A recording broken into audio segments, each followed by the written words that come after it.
Herzlich willkommen zu den IT-Trends, dem Format, das euch die wöchentliche nötige Dosis Cyberpunk im Real Life liefert. Und wie immer starten wir mit den Hacking News und zwar mit einer sehr kleinen kurzen Sache, und zwar Firefox und der Tor-Browser hatten eine Schwachstelle unter Windows. Das heißt, bitte alle mal updaten.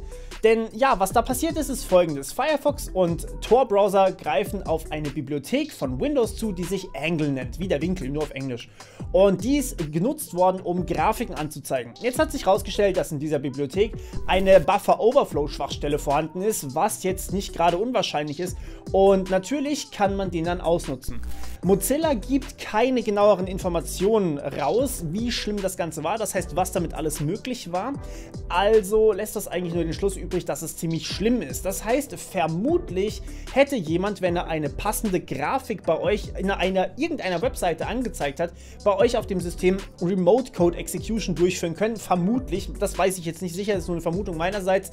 Was bedeutet, er könnte theoretisch quasi jeden Code ausführen und deswegen ist es unangenehm, deswegen bitte updatet mal den Browser. Und als nächstes haben wir was alle Bewohner von Kassel betreffen könnte. Zumindest die, die bei dem Internetanbieter Netcom unterwegs sind. Netcom ist dort ein lokaler Anbieter und ja, die wurden jetzt offensichtlich gehackt. Es ist scheinbar nicht ganz so gravierend, wie man jetzt erstmal meinen könnte. Trotzdem ist ein Internetanbieter immer ein sehr attraktives Ziel. Denn hier sind sehr sensible Kundendaten gespeichert und diese Kundendaten wurden scheinbar auch geklaut.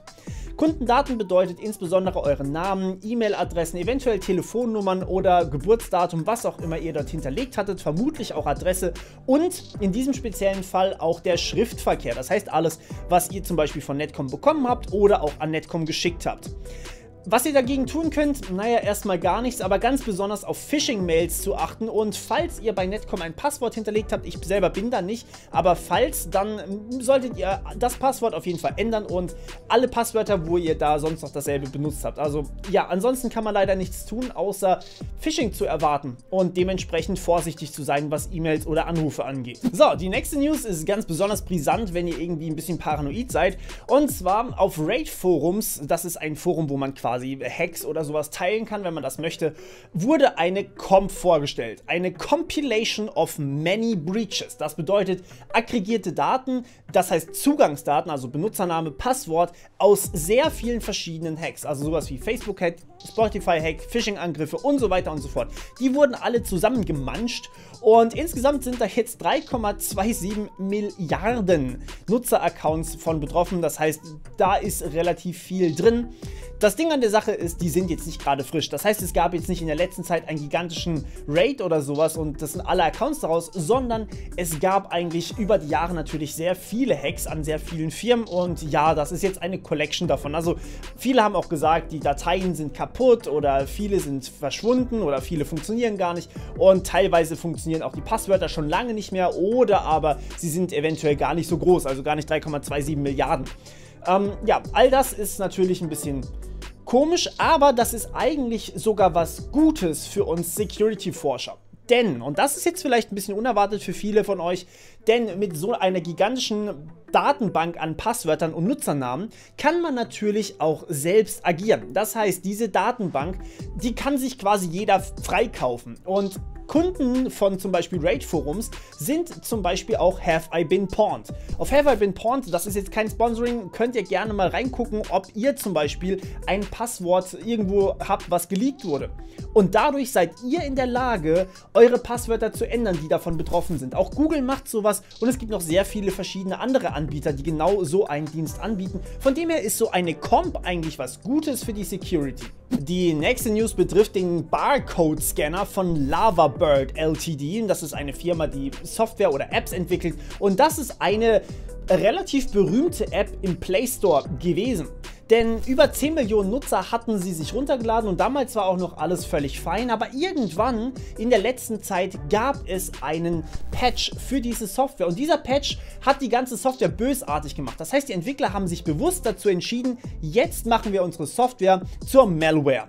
Und naja, das geht so einfach, dass die Entwickler quasi sagen, hey, hier ist ein Update und was dann passiert ist, war im Endeffekt, das Ding wurde zu Adware. Das bedeutet, man hat diese Software auf dem Handy und ständig öffnet sich einfach euer Browserfenster und zeigt euch eine Werbung von irgendeiner Seite, obwohl ihr auf nichts draufgeklickt habt. In-App-Werbung ist was völlig Normales für Apps. Ich glaube, das hat jeder schon mal gesehen. Problem ist natürlich, wenn man die App eigentlich zu hat, dann möchte man keine Werbung sehen. Und genau das war das, was dieser Barcode-Scanner getan hat. Das Problem an der ganzen Sache ist natürlich jetzt, er wurde aus dem Google Play Store entfernt, aber 10 Millionen Nutzer hatten den schon installiert. Das heißt, er ist bei den meisten sogar immer noch installiert. Er wird nämlich nicht automatisch von eurem Gerät entfernt. Das heißt, bitte deinstalliert den Barcode-Scanner von Lavabird Ltd. Also es ist natürlich nicht jeder Barcode-Scanner oder so betroffen, sondern nur genau dieser. Was meine Befürchtung jetzt allerdings sein könnte, ist, dass viele Entwickler von Software diesem bösartigen Beispiel leider folgen könnten und eben einen bösartigen Patch pushen könnten und dann etwas nicht ganz so Nettes damit tun. Ich hoffe, dass hier Google ordentlich am Ball bleibt und gut prüft, ob eine App vielleicht bösartiges Verhalten aufweist und dann schnell reagiert werden kann, sodass das dann sozusagen möglichst wenig auch auslösen kann.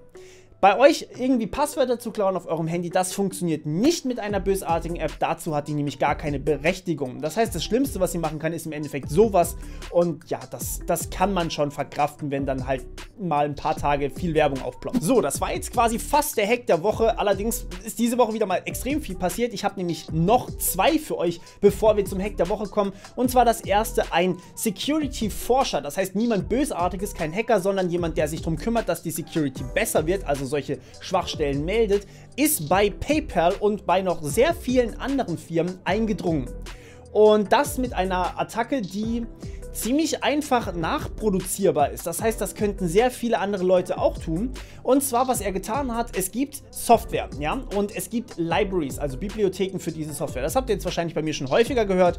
Und solche Libraries kann man natürlich auch selbst schreiben. Jeder kann das. Ich habe auch schon eine geschrieben, einige meiner Zuschauer haben schon eine geschrieben, vor allem für Python. Und da kann man einfach hergehen und sagen, ich hätte gerne diese Library, indem man einen gewissen Befehl eingibt und dann wird das runtergeladen.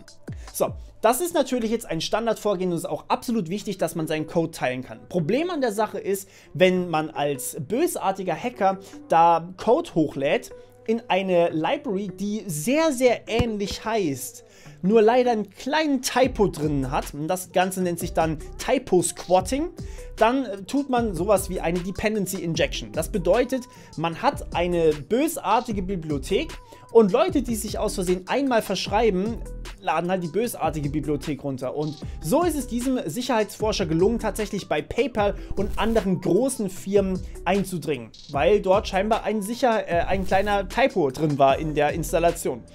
Alles in allem sehen wir, wie gravierend das Ganze werden kann, und Open Source muss man natürlich auch immer mit Vorsicht betrachten. Also wenn man Open Source nicht reviewt, dann ist sie immer noch zwar open, aber halt nutzlos. Was allerdings viele dachten, dass es der Hack der Woche wird, und nein, es wird nicht der Hack der Woche, weil da noch was Schlimmeres passiert ist der Hack auf CD Projekt Red. Ihr kennt die Leute von der Entwicklung von Cyberpunk oder aber auch von Witcher 3. Und ja, dieser Spieleentwickler wurde nun auch gehackt. Das ist unter anderem schon Ubisoft passiert, Capcom ist es passiert und nun CD Projekt Red.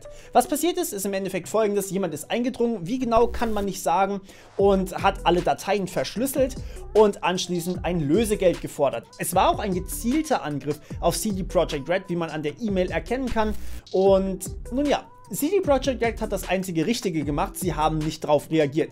Das bedeutet, sie haben es tatsächlich auf Twitter geteilt, dass sie nicht reagieren werden und dass sie hoffentlich oder auch tatsächlich Backups haben und die schon am Einspielen sind. Backups sind natürlich gigantisch groß, aber man kann sie nutzen und man sollte sie in dem Fall natürlich auch nutzen, wenn irgendwelche Dateien verschlüsselt werden. Tatsächlich hat der Hacker als Folge darauf, quasi als er macht seine Drohung wahr, hat er den Source Code von Gwent veröffentlicht, und das ist schon irgendwie sehr unangenehm, aber im Endeffekt, wenn man es genau betrachtet, Witcher 3 war sowieso DRM-frei. Das bedeutet, jeder, der es Copyright oder klauen wollte sozusagen, konnte das eigentlich auch tun, und die meisten haben sich trotzdem gekauft, weil es einfach so ein gutes Spiel ist. Bei Gwent macht es nicht wirklich Sinn, den Source Code zu haben, weil es sowieso online kommunizieren muss. Eventuell kann man dann halt einige Dateien sehen, und naja, wenn es einen Patch gibt, dann ist sowieso der ganze Source Code wieder zunichte gemacht. Das heißt, die Hacker, um dort irgendwie Cracks oder sowas zu entwickeln, müssten das bei jedem Patch wieder weitermachen. Das ist super viel Arbeit, das macht, glaube ich, niemand. Und bei Cyberpunk, ja mein Gott, das ist jetzt halt ein Spiel, das konnte man sowieso zurückgeben, wenn es einem nicht gefallen hat, und das haben sehr viele Leute scheinbar auch getan. Von dem her, ich finde, CD Projekt Red hat das einzig Richtige hier gemacht und ist damit fein raus eigentlich. Trotzdem irgendwie traurig, dass es immer wieder Leute gibt, die meinen, sie müssen Spieleentwickler angreifen, also generell Leute angreifen, aber Spieleentwickler, komm schon, das sind die Guten hier. Und damit kommen wir zum Hack der Woche, und der ist jetzt bei weitem nicht mehr so spaßig wie die davor. Die davor waren auch nicht spaßig, aber sie waren zumindest nicht lebensgefährlich.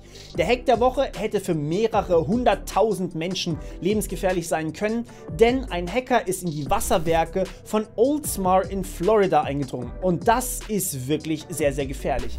Was er dort gemacht hat, ist im Endeffekt, er wollte die Konzentration von Natronlauge, also Ätznatron, das ist wirklich eine Lauge, also eine starke Lauge, die gefährlich sein kann für den menschlichen Körper, um ein 100-faches steigern, also die Konzentration quasi hochschrauben.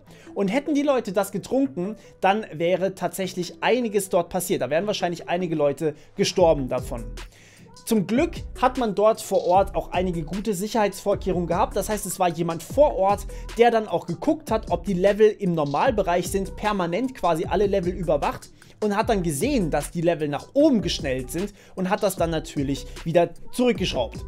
Das heißt, es ist erstmal nichts passiert, aber dieser Vorfall zeigt uns, wie wichtig Cybersecurity, und ja, ich sage jetzt hier tatsächlich mal Cybersecurity, normalerweise sage ich immer IT-Security, für uns alle ist. Das kann tatsächlich hier Leben kosten, und zwar im großen Rahmen.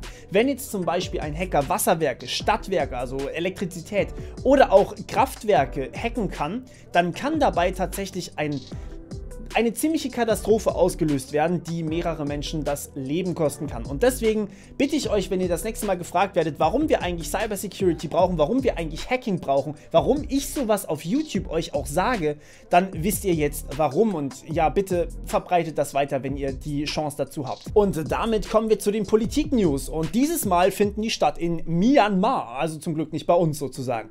Ja, was dort aktuell abgeht, ich weiß nicht, wer es von euch mitbekommen hat, dort, das Land ist stark im Aufruhr. Diesmal sind es viele, sehr viele, die auf den Straßen des Landes den Arm zum Dreifingergruß recken, als Symbol des Widerstands gegen den Militärputsch. Die Regierung mag das nicht so sehr. Was dann also als Resultat bei rauskam, war, die Regierung hat gesagt, wir schalten euch das mobile Internet ab. Die haben einfach gesagt, es darf niemand mehr online gehen mit seinem Handy, und natürlich Festnetz haben sie sowieso komplett im Griff. Und das alles wegen, und ich zitiere hier, was der Staat gesagt hat, Verbreitung von Falschnachrichten und wegen der Stabilität des Landes. Alles in allem sehen wir hier, welche Macht man allerdings trotzdem noch haben kann, und ja, wie gefährlich es ist, wenn jemand über sowas bestimmen darf auch. Das ist tatsächlich hier eine starke Zensur und natürlich nicht vertretbar. Und damit kommen wir zu den Privacy News, und ja, dieses Mal mit Spotify. Spotify ist ein Anbieter, der nicht unbedingt für seine Datenschutzskandale bekannt ist, aber eben auch nicht unbedingt für seine datenschutzfreundliche Art. In den USA wurde nun ein Patent eingereicht, dass Spotify Musik auswählt, basierend auf Gefühlen, das heißt eurer Laune. Und ja, wie macht man sowas? Naja, also im Endeffekt, wenn ihr quasi wütend seid, wenn ihr viel redet und laut und wütend redet, dann soll natürlich eure Musik auch dementsprechend Metal zum Beispiel sein. Wenn ihr euch aber eher entspannt und zum Beispiel im Hintergrund das Rauschen an einem Strand ist, dann soll da eher was Chilliges laufen. Und all das, naja, wie macht man das natürlich? Man zapft das Mikrofon an, und zwar permanent und überall. Und das ist natürlich datenschutzrechtlich wirklich eine ziemlich schwierige Sache. Spotify könnte jetzt hier tatsächlich in ihren Datenschutzrichtlinien rumschrauben und sagen, hey, wir machen das jetzt ab sofort, wenn ihr die Funktion nutzt, dann müsst ihr natürlich uns permanenten Zugriff auf das Mikrofon geben, und das wäre wahrscheinlich sogar noch einigermaßen relativierbar, das heißt, das könnte man noch einigermaßen durchbekommen. Aber der große Punkt an der Sache ist natürlich, wenn jetzt zum Beispiel mein Mitbewohner von einer WG zum Beispiel Spotify nutzt, und er nutzt dieses Feature, und wir sitzen aber gemeinsam in der Küche und unterhalten uns, dann hört Spotify auch mir zu. Und das ist natürlich etwas, was datenschutzrechtlich absolut illegal ist. Die machen sich sogar höchst strafbar damit, weil es ein Eingriff in das private Leben ist. Also klar, wenn man dem zustimmt, dann darf Spotify das höchstwahrscheinlich, aber eben nicht bei anderen Leuten. Und wie will man die Stimmung rausfinden, wenn man zum Beispiel auf das Rauschen des Meeres hört oder auf die eigene Stimme und dann nicht eventuell auch noch Mitbewohner oder sowas belauscht? Das ist wahrscheinlich kaum möglich und dementsprechend wird es auch nicht DSGVO-konform möglich sein, dieses Feature durchzudrücken. Würdet ihr so ein Feature nutzen wollen, schreibt mir das ganz gerne mal unten in die Kommentare rein. Und damit kommen wir zu den Machine Learning News und es geht nochmals um Deepfakes. Deepfakes sind eine Technologie, die, naja, zum Beispiel mich, Donald Trump, in ein Video packen lassen und ihn sagen lassen, was auch immer ich möchte. Und er kann sich nicht mal wehren. I'm going to read you a story. It's a very special story about a very special reindeer. Und das wurde schon relativ häufig verwendet. Und natürlich hat die Öffentlichkeit ein gewisses Interesse daran, zu wissen, ob es sich um ein Deepfake handelt oder nicht. Denn für Menschen ist sowas wirklich schwer nachvollziehbar, ob das jetzt Fake ist oder ob es real ist. KIs hingegen waren da bislang ziemlich gut drin. Und ich sage bewusst bislang. Und das liegt in der Natur der Sache, wie eigentlich solche Deepfakes generiert oder solche Netze trainiert werden. Und zwar sind das GANs, Generative Adversarial Neural Networks. Das heißt, wir haben hier zwei neuronale Netze, die gegeneinander spielen sozusagen. Ich sag einfach nur, hey, schau mal hier, so soll das Bild bitte aussehen, und dann sagt meine generierende KI, okay, ich produziere ein Bild, das ungefähr so aussieht.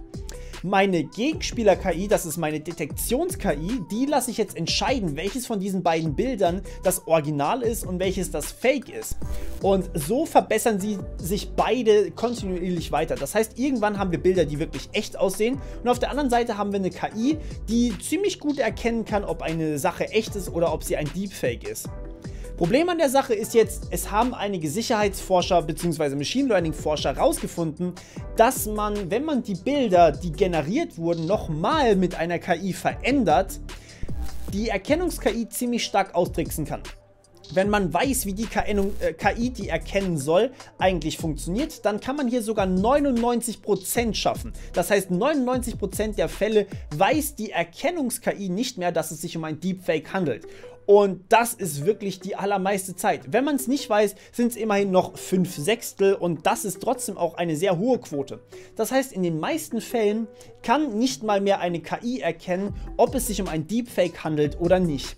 Und deswegen ist hier nochmal ganz wichtig, dass ich euch informiere, hey, da draußen sind Deepfakes. Da draußen sind Deepfakes von euren liebsten, I don't know, Promis, Sängern, Präsidenten oder Kanzlern. Und diese Deepfakes, die können Botschaften beinhalten, denen man nicht unbedingt Vertrauen schenken darf. Im Endeffekt kann man nichts mehr wirklich vertrauen, außer man sieht die Person wirklich in echt, wie sie es gerade sagt, oder man hat jemanden, dem man vertraut, der die Person gesehen hat. Schwierige Situation, schwierige Zeiten. Was ist eure Meinung? Was sollte man da tun? Sollte man es verbieten? Naja, dann machen sie es halt einfach im Hintergrund. Schreibt mir eure Ideen gerne mal in die Kommentare, falls ihr welche habt. Und damit kommen wir zum Bericht der Woche, der höchstwahrscheinlich das cyberpunkigste an dem ganzen Format heute war. Und zwar Jeffrey Burns, der Chef von Blockchains LLC, der möchte eine Stadt erschaffen und bauen aus dem Nichts. Also der hat sich in Nevada 270 Quadratkilometer Land gekauft und möchte dort eine Stadt bauen drauf. Und das Geld dazu hat er wahrscheinlich, weil Blockchain und Bitcoin, der Preis ist aktuell ziemlich hoch, was übrigens auch an Elon Musk liegt, der da mit mehreren Milliarden reingegangen ist und damit natürlich den Preis nach oben getrieben hat wie sonst nichts. So, der Punkt hinter dieser Stadt allerdings, um aufs Thema zurückzukommen, ist, naja, er möchte dort auch seine eigenen Gesetze haben. Das heißt, er will seine eigenen Steuern haben, er will seine eigene Gesetzgebung haben, er will quasi alles machen. Schulen, Polizei, Feuerwehr, lokale Vorschriften. Natürlich kommt da nicht ganz um die gesetzliche Lage von Amerika drumherum, sondern nur teilweise, aber er ist quasi der Chef von ziemlich viel. Also er kann jetzt nicht einfach sagen, hey, Mord ist ab sofort bei mir legal, das geht nicht. Aber er kann zum Beispiel sagen, hey, ihr müsst mir als Herrscher meiner eigenen Stadt, müsst ihr mir 10% Steuern zahlen, damit ihr hier wohnen dürft. Das ist schon ziemlich krass, wenn man sich das mal so überlegt. Das bezeichnen manche aktuell so ein bisschen als Technokratie, das heißt eine Regierung, die von Firmen geführt wird, und im Endeffekt ist es ja genau das.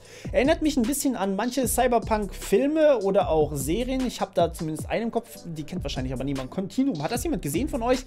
Und ja, das ist nicht ganz ohne und meiner Meinung nach auch ein bisschen gefährlich. Was meint ihr dazu? Schreibt mir das wie immer gerne unten in die Kommentare und wir hören uns wieder beim nächsten Mal. Bis dann, ciao!